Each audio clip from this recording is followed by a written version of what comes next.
This is the forgotten body type. Women with wide shoulders, a voluptuous figure, defined waists, and a long body are some of the most powerful looking, mesmerizing women in the world. In kibbe body types, so many women can't decide if they're flamboyant natural or soft dramatic. And that's why I wanted to do a deep dive on this body type specifically, because I feel that width, length, and curve should all exist, and it is a unique style type. And it was this little problem that actually led me to creating the body matrix. If you're not familiar with the body matrix, check out this video for a rundown on how it works. I created 27 unique body types based on width, length, and shape. Some celebrities with this particular body type include Jamil, Kate Upton, Adele, and today I'm going to break down how they use clothing that works for their body type to look more memorable. My name is Ellie-Jean, I'm a style consultant, and on this channel, we find our style by finding ourselves. This summer, I am on a mission to make the best content of my life, and part of this process involves learning to take better photographs. I have so many outfits of mine that I want to capture, but at the end of the day, I'm a stylist, not a photographer. This video is sponsored by Skillshare. I've been using Skillshare to get more knowledge about cameras, lighting, and this particular course on photojournalism has me absolutely hooked. It's teaching me how to take more interesting, candid photos of fashion, which is a style I really want to emulate. Skillshare is an amazing platform with thousands of experts sharing their skills. There are so many courses that apply to our little community, from color theory to outfit styling to sustainable fashion, that I know you will just love. Skillshare also has these amazing learning paths, which are created collections of classes which help you to achieve a specific goal. The first 500 people to click the link in my description will get a 1-month free trial of Skillshare. I absolutely would recommend it, and thank you so much to Skillshare for supporting me and my channel once again. But let's break down the features of this type.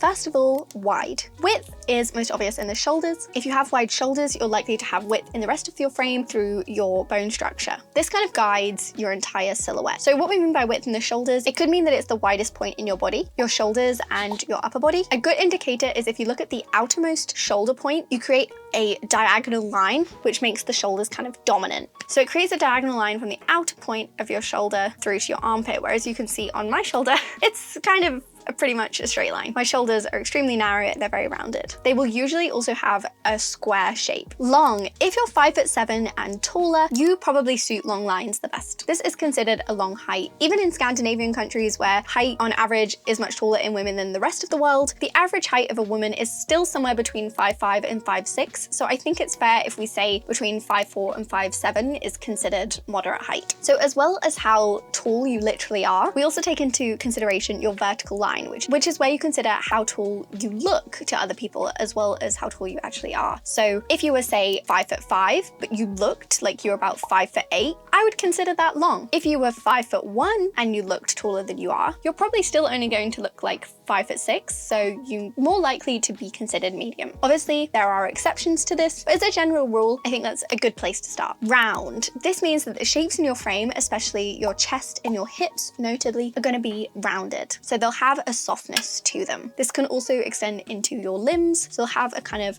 soft, rounded feel rather than being like really sharp and angular. A defined waist is not necessarily a factor. For those where you can't decide if they're a soft dramatic or a flamboyant natural, or there's been like lots and lots of debate online about it, they're probably fitting in the wide, long, and round category in the body matrix. There are a few others they might be as well, but it's like a good indicator. In this video, I'm going to talk about Adele, for instance. She in kibbe is verified as soft dramatic, and I can remember even thinking before she was verified that she was soft dramatic, but within the realm of SD, she's definitely on the more blunt, wide side. She's still got broad shoulders, and so she is going to fit more flamboyant natural lines than most soft dramatics. The idea is to enhance what is unique and special about you and your features. So for width, you'd want wide and open necklines, wide sleeves, hems like a flared leg, bell sleeves, off shoulder. All of this is wide, so at any kind of opening points, you want them to feel open rather than cinched and closed. Width also translates to heavy or wide accessories, kind of like chunky jewelry, chunky shoes. Draped or loose clothing is really good for width, as it kind of echoes that wide shape without being stiff. Long. Long is fairly self-explanatory. It means long lines. In general, this means kind of like long maxi lengths, but also that can be played with. So there are 3 points when assessing length: your hip point, your knee, your ankle. So if you wanted long lines, if you were wearing a jacket, you'd want it to be below the hip. If it were a skirt, you'd want it to be below the knee and below the ankle if you're wearing a pair of trousers. That is a bit of a generalization, but I think it's like quite a good place to start, where your worst points would be like high above the knee, in the middle of your calf, for instance. And also unbroken lines. So continue a long line to echo that element of your features. Someone left a comment the other day like, shouldn't short people wear unbroken lines because, you know, broken lines makes them look shorter? And actually no, I think if we're going to talk about this in terms of proportions and make that comparison to kind of proportion dressing like hourglass dressing and so on, no, let me take it out of the concept of body types generally. If you were to take like 2 items, both medium size, they're going to look kind of the same, and then you put something really small next to it, it's going to make it look even larger. Whereas if you put something large next to it, it's going to look more even. And that kind of applies to the body matrix, and it applies to kibbe as well. So if you pair your wide shoulders with something wide, it makes you look more moderate. Typically, I don't like talking about it in terms of proportions and evening yourself out, but I think if you're confused about why this works, that's why it works. And for round shapes, you want waist definition to echo the soft roundness in your chest and hips. Emphasize that hourglass shape. You want round necklines, which echo the roundness in your frame. You want round skirt, trouser, top shapes, so kind of creating lots of circles across your outfit. And you want clingy shapes that cling to the curve, as well as soft fabrics that emphasize that curvy shape. So you'll notice that some of those things contradict with each other, like clingy fabrics for softness, loose fabrics for width. If you are enjoying this video, I really think you'll enjoy my new book, How to Dress Your Best. That's still so surreal saying that. It is now available for pre-order, and it goes through the body matrix in a lot of depth, as well as other style systems such as style routes, color seasons, and basically walks you through finding what works for you, finding what looks good on you, what makes you happy, what clothes you love, and then how to organize your wardrobe and actually create outfits and put them together. It's like a step-by-step guide to completely transforming your style, and I would really appreciate it if you pre-ordered this. It helps me get on bestseller lists. When we were in the pre-order stage, we nearly got to #1 on Amazon in fashion and beauty. We got to #2, and I would love it if on release day we could get to #1, and your pre-orders really help to impact that. Also, I just think you'll love it. So if you're enjoying this, go ahead and pre-order. The link is in the description. So let me show you an ideal outfit template for someone with this combination of wide, long, and round. They would have a round, slightly wide neckline, and by wide we mean it moves towards the shoulders rather than inwards towards the neckline. Either sleeveless or open wide sleeves, waist definition, a long pair of trousers with a flared hem or like a flowy maxi skirt, a large slouchy bag, and a high chunky round shoe. So this is an example of the outfit template that I came up with, but let's go into some other outfits that celebrities have worn who are also wide, long, and round. Let's look at examples of the round, heavy skirt. We have a picture of Kate Upton on the red carpet in this black skirt dress, and it's at quite a long length. It's below the knee, and it's got this flared round shape. So it's wide to echo the width in her shoulders. She's got waist definition, and here she's paired it with a wide open neckline. So even though this top half is quite clingy and tight and structured, and the overall structure of the outfit is actually quite heavy, it's not like loose and flowy, it's quite stiff, it feels quite complimentary. Another example is Ellie-Jean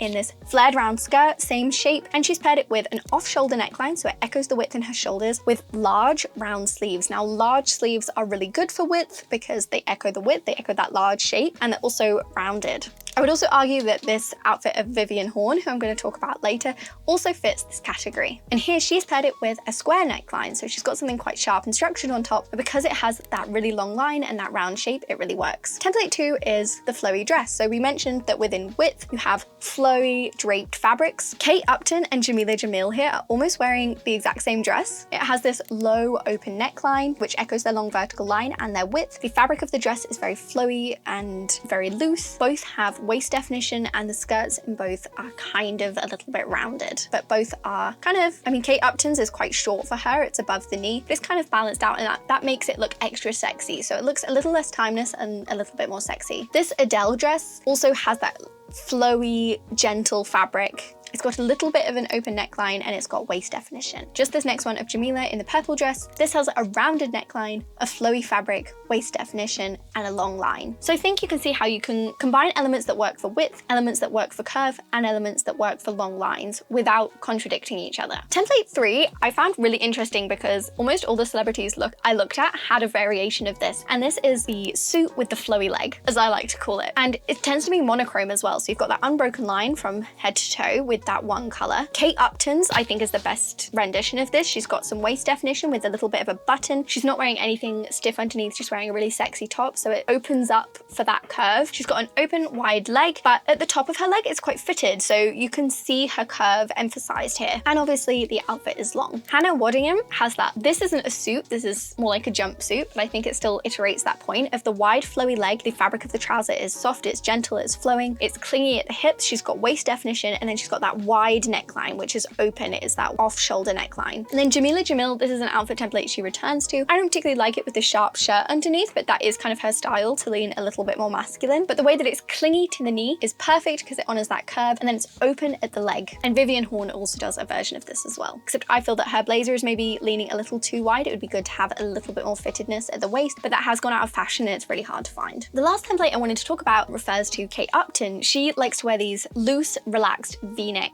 t-shirts, and I think this is such a staple if you have this body type, because you have that open neckline with the V-neck, which honors both width and curve. The fabric is kind of draped and soft, so it honors both width and curve. If you paired that with like a high waist pair of trousers, she often wears skinny jeans, which I do think is slightly out of proportion, but if you were to wear it with a more flowy pair of jeans or something with like a bootleg, I feel this would be an amazing casual look for you. When talking about hair, we're talking mid-length to long to echo the long vertical line, wide and voluminous, so you're thinking quite large hair, with round shapes, large curls, glamorous yet slightly messy curls are best. And if you're not going to have long hair, if the hair is short, ensuring that round shape, maybe with some layers. I'm thinking kind of Chelsea Fagan style hair would also be quite good, comparatively to straight, unstyled hair, which starts to feel messy and more casual and just less memorable. If we look at these updos, both Kate Upton and Hannah Waddingham basically wear the exact same updo with like a large bump. It's giving 2010s, but I love it. It looks so good on this body type. And it's got that round shape, and it's also large, and it's not too tight to the head. It's kind of wide and loose. In terms of jewelry, we're thinking large,